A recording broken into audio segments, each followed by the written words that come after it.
This podcast encourages and empowers you to create your own unique real story, develop your own unique real statement, and discover your own unique real self. The power is yours. Good night, Linda Tilson. How are you doing on this wonderful, beautiful night? I am doing wonderful, thank you. What part of the world are you in, Linda? I actually live in Western Washington in the United States. All right. And which of your talents is responsible for us connecting at this specific time in history? I believe it's my coaching hub talent. Ooh, tell us more, please. I'd be happy to. So I am an entrepreneur, and so I have partnered with someone to launch a startup company.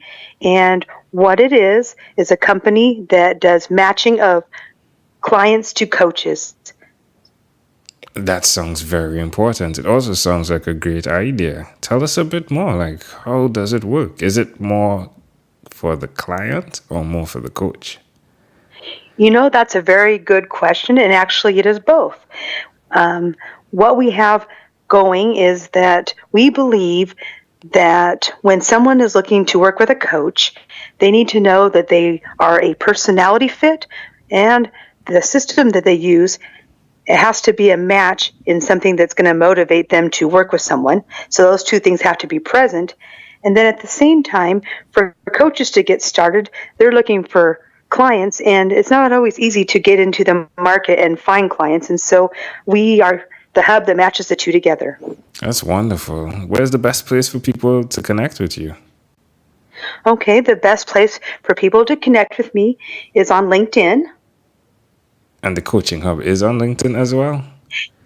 Yes, we do have a page, but we also have a website, and that's at www.coachinghub.us. Now, being in the US, is it geared only for the English-speaking community? You know, you ask a very good question, and actually we have people that are on our staff that also are from other countries, and we've been discussing how we want to offer more than one language on our platform. So yes, that is something that we're working towards having. It's going to be a worldwide place where people can find and get matched to a coach. That's wonderful. Now, you sound very warm and welcoming. Who did you learn that from?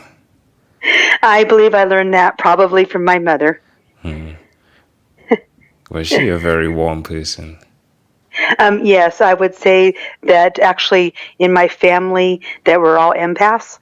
And so that is my mom and my two younger sisters. Oh, that's intriguing. All right. Why will you continue to be that person? You know, sometimes they say, I'll do this. What's the saying? Nice people finish last, or kind people finish last. What do you think about that? And why will you continue being who you are? Oh, I don't think that kind people finish last. I think that they finish first, because everything starts with kindness. If you can open up to someone through their heart, then anything and all is possible. I totally agree. Love how you said that. I totally agree. Tell me one other thing that you've done consistently over the last 3 years, please. Okay, there is one thing that I've done consistently, and that is every time that I learn something from somebody, I will take that thing, whatever it is, I will learn it, and then I will turn around and put my spin on it, and then I go teach it to somebody else. Oh, that's super cool. Yeah, it's great. Like that means you're commanding, you're becoming a master of the information that you're getting. It's wisdom, isn't it? It is, and I believe that wisdom should not be kept, it should be shared. When you look back from today to then, how does it make you feel to see how you've gathered information as well as help others with the information you've gathered? Oh, I actually thrive on watching other people learn from me and then execute based on what they've learned. The confidence that radiates can be almost exponential in just a matter of days. For those listening who may be wondering if they should do what you've done by applying that principle of learning and then teaching, why would you suggest they do that? Okay, I would suggest that a person would want to learn and then teach, because you hit the topic on the head, and that is when you have to teach something to somebody else or want to teach something to somebody else, then you have to master that well enough to be able to convey the information in a way that they can see and understand it, and then turn around and be able to apply it.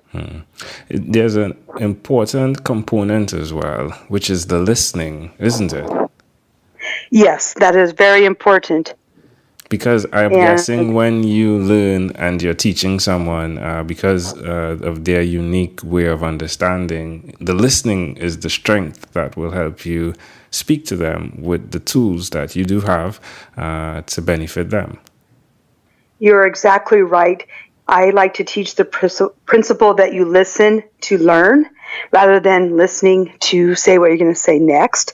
When you can actually do that, you can apply the skill of appreciative inquiry, and then you are really speaking with someone in a way that really shows that you're genuinely interested in what they have to say, and they are able to, I guess, open up to you more easily, and then you can ask questions to draw things out of them. And so it's an exchange that happens when you're doing that.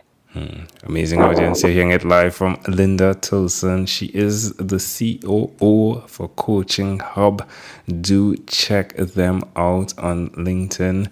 My friend, let's switch gears for a moment. Let me invite you now into my time machine that is surrounded with beautiful, warm blue Caribbean water. Linda, what's your earliest childhood memory? And so I've been thinking about that, and really one of the things that I remember is when my dad allowed us to get a cat that we shouldn't have necessarily had because he wanted to give us the experience of taking care of a pet. It's one of the best ways to learn, yeah, experience. It is. We were renting a house, and there wasn't a clause for being able to have pets without paying a very steep deposit. But my dad convinced my mother that that was the right thing to do, and so that's what we did, and it was a very loved cat. How do you see that memory connecting to who you are today? Well, I think that what I feel is that my father, knowing that that probably wasn't the best thing to do, he was open to the experience of letting us do that. And so I'm all about the possibilities and opening up thoughts of what could be. So I think that when I say this out loud, that was probably why I tend to gravitate towards that thought, because in life, if you can be open about thinking about what could be and to embrace experiences, life is very rich. Beautiful. Well said. Can I offer an interpretation to the thought picture you created in my mind with that memory? Oh, absolutely. Well, from our conversation, it's really intriguing to see that your father actually created a coaching hub right there in the family, right? Like he created a session where he coached your mother, his wife, into understanding that there may be some principle here that can be learned. And then he opened one as well for the entire family with the cat, right? For the experience. So I just love how within his learning and then helping others by teaching as well, you've actually become that person as well who learn and teach others. It's super cool. Pretty So I will have to share your interpretation with him. Yeah. What's his name? His name is Donald. There we go. Hey, Donald. If we fast forward to when you were 12 years old, what was your favorite song? Okay, and so the song that I picked out was Greatest Love of All by Whitney Houston. And it has two meanings to it. One, I was running for class office, and so that's the song that I played in the background. But really, it's the message of the song, and it talks about how learning to love yourself is the greatest gift of all, and that no matter what happens to you in life, whether you succeed or fail, that you're always going to have that dignity, that no one can take that. And so that is a driving force, I would say, in everything that I do. Yeah, that is a very powerful song. Very, very, very powerful song. All right, my friend. Well, we've arrived at our destination. But before we get off of this time machine, there's a small declaration form. Say it's yes or no. We're going to move pretty quickly here. Are you ready, Linda? Sure. Linda, have you chosen someone to pass on your skills to?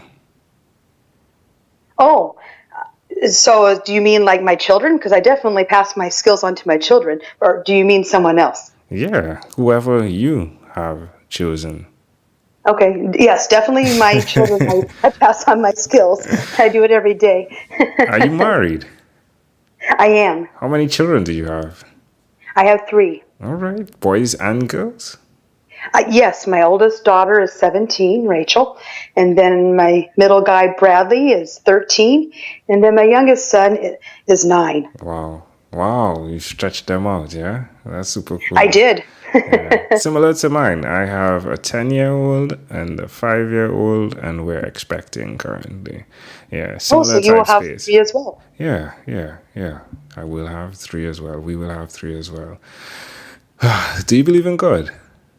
I do. Did I ask you if you're married? I think I did, yes? Did I? Yes. I did. Okay. All Yeah. right. What about TV? Do you watch TV for more than 3 hours a day?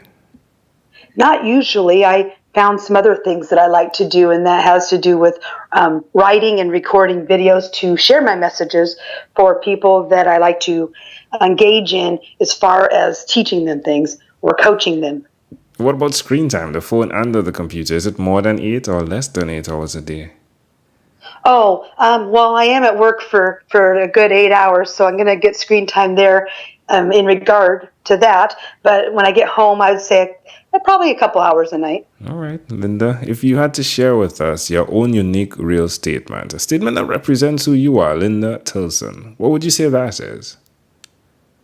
Okay, so what I would say is that in life, you should create a living legacy. So living in the present rather than worrying or thinking about the thing that you want to leave behind. Explain that to me, please. Well, I think that we do a lot of soul searching and thought around what we want to leave behind when really we should embrace and be excited about what we're doing today. And if we're doing that, then we will have that legacy that we're going to leave behind, but putting more of a present focus on it.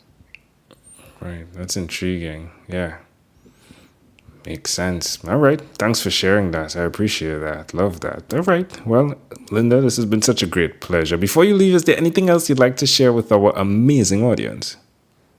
What I would like to share is that when you believe in yourself, that anything is possible, and it doesn't really matter whether you start something on the traditional path or you're like me, you start midlife and go out and start a company. It doesn't make a difference. There is no timeline. Just go out there and do it. It's not too late.